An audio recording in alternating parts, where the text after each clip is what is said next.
NBA Youngboy ain't just one of the hottest rappers in the game, he's also one of the most savage. But that ain't happened out of nowhere.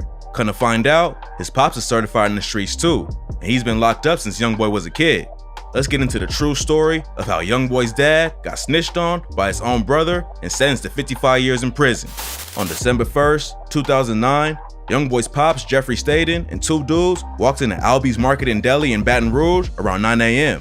Court documents say Jeffrey approached an employee named Sam Tran, who was at a check cashing station in the shop, and pulled a gun on him.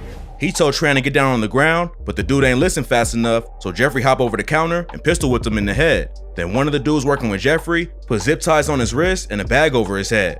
They cleared out the cash registers, but they ain't stopped there. Jeffrey went back to the dude he pistol whipped and demanded more money. Tran told him that the store had a safe with more cash inside of it, but it would take 10 minutes to open up. Unfortunately for him, Jeffrey wasn't trying to hear that and just kept demanding more bread. At this point, Tran was still tied up with a bag over his head, so there wasn't much he could do anyways. Then Jeffrey shot him in the leg, and he and both dudes ran out of the shop.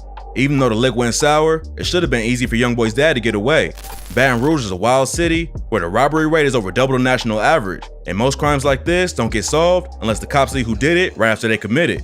Back in 2016, Youngboy dropped the track Cross Me, where he raps, "On my heart, that's on my soul, I won't tell no lies. Uncle told, now my daddy doing 55. Turns out, that wasn't just a random line in the song, but the truth behind how his dad ended up serving 55 years in prison. The cops brought in Jeffrey's brother, Dallas Staten, for questioning, and it took less than an hour for him to start singing and tell him everything. According to Dallas, he went to the store to ask about cashing the check that belonged to his friend. While he was at the counter, he told the cops that a guy came up with a gun and made him help out with the robbery. The cops pressed him about who the guy was, and Dallas admitted that it was his brother Jeffrey. Dallas told the cops that Jeffrey talks about robbing the store on several occasions, but Dallas told him not to. He also said he got into a fight with Jeffrey a few days before the robbery went down because Dallas ain't want to hit the lick with him. Jeffrey wanted Dallas to wear a mask and help him shake down the store and use his apartment to facilitate the robbery. Dallas told the cops he refused to help out and ain't want his brother to use his apartment to plan the hit, but their sister Jada Staten gave Jeffrey permission to do so.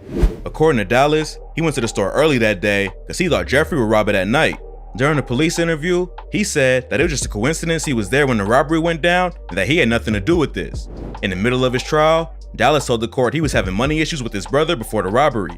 Jeffrey had asked him for a loan, and Dallas told him no at first, but later said he tried to get him some cash. Dallas ain't had no spare cash, but he told Jeffrey that he had a check he was supposed to cash for one of his homies that was locked up. Here's how Dallas said everything went down. His cousin Franklin drove him to Albi's that morning so he could ask about cashing the check. Then while he was talking to Tran, Jeffrey walked in and pulled the burner out. Dallas said he was initially in disbelief about what was happening. Even though Jeffrey was talking about hitting the store, Dallas said he had no idea it was actually going down. Dallas testified that Jeffrey started yelling and acting strangely. He tossed a bag full of zip ties to Dallas, who put him on Tran and another employee named Than Nguyen, while a third suspect held him at gunpoint. Tran told the court that when Jeffrey started yelling at him to get on the floor, Dallas tried to act like he was just an innocent bystander and said, "I'm just a customer. Don't hurt me." When Jeffrey hopped over the counter and pistol whipped Tran, Dallas asked him why he did it. Then Jeffrey shot Tran in the leg, and Dallas asked him again what he was doing.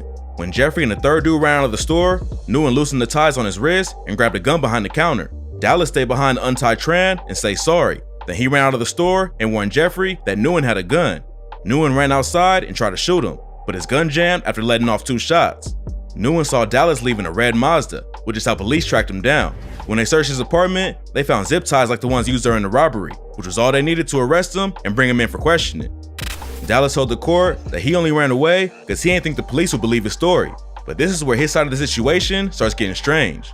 During the trial, he testified that he was hoping Nguyen would break free of the zip ties and shoot one of the other dudes. But it's a known fact that he yelled at Jeffrey to warn him about the gun. He was also caught lying about other details. And then, the story took a weird twist. In December '07, 2 grad students at Louisiana State University were shot and killed inside their campus apartment. There was no leads at first, but a month later, the police received a call from a man who claimed he was a suspect in the case. The caller listed his friends' names and told the cops they knew about the murders and who drove the car. He told them he had direct knowledge about the murders and named a few people he thought might have committed the crime, including himself. Sergeant Don Kelly with the Baton Rouge Police Department put out a statement saying, "Thousands of man-hours were spent over the next week by detectives, analysts, crime lab technicians, patrol officers, tactical teams, administrators, and others from multiple law enforcement agencies attempting to verify this information. It seemed like there was finally a break in the case, but it all turned out to be a lie. The police tracked the call back and found out it came from Dallas Staten. He didn't admit to being the caller, but the police held him on outstanding warrants while they looked into it. The cops brought in the friends that Dallas had knew about the murders, and none of them knew what was going on. Kelly said, "I feel sorry for them. They were victims in this thing too. They were absolutely caught up in this thing just as much as we were and everybody. We were all duped by this one individual. They used Dallas' phone records and his own mama to prove it was him. They played back the original call for his mom, and she immediately recognized her son's voice on the line. No one knows why he made the call, but it does make his testimony in the robbery case kind of shaky. If he's willing to lie about being the lead suspect in a double homicide for no reason, it makes it hard to trust anything he says. Regardless of how it all went down, the end result was NBA Youngboy's dad getting a 55-year sentence because his own brother snitched on him.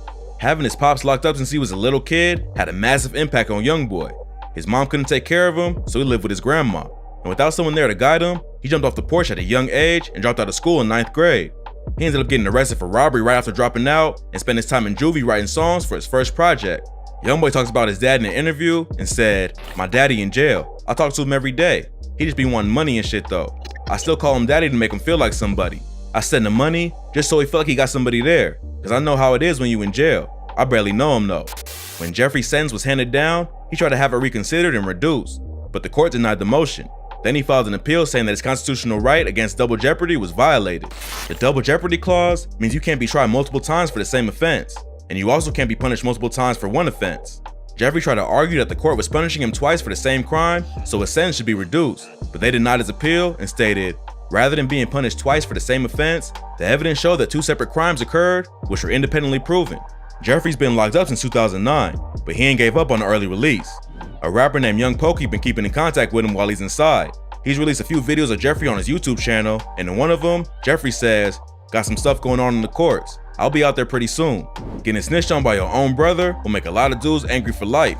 But Jeffrey seems like he used his time in prison to mellow out and forgive people. He said in another video, "Forgiveness is a big part of life, bruh. You know we can't hold bitterness in our heart and expect good things to happen. To all those who've hurt me and abandoned me and did me wrong, I forgive you and I love you, and it's all good." Forgiveness is a big thing, but forgiveness is a big part of life. We can't hold bitterness in our heart, and expect good things to happen. But to all those who have hurt me and abandoned me and did me wrong, I forgive you and I love you, and it's all good.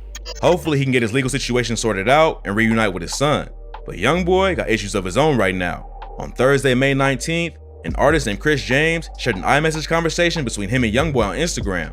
In the text, Youngboy revealed that he don't think he'll be free or alive much longer. He said, "LOL, I'm headed to a cell or the grave very soon. I wouldn't give a what her or who thought. Murder me. I wish the best for y'all." A few days before that post, DJ Academics broke the news on Youngboy allegedly turning down a $25 million deal with Atlantic. He's had issues with the label for a minute, and back in February, he said they was the reason he ain't go #1 with his album Colors. But even though the situation ain't been perfect, fans were shocked that he turned down that kind of money. Youngboy obviously got a lot going on right now, but hopefully he can duck off and stay out of any more legal trouble. He got 7 kids of his own to take care of, and he don't want them to end up in the same situation as him with their dad locked up their entire lives.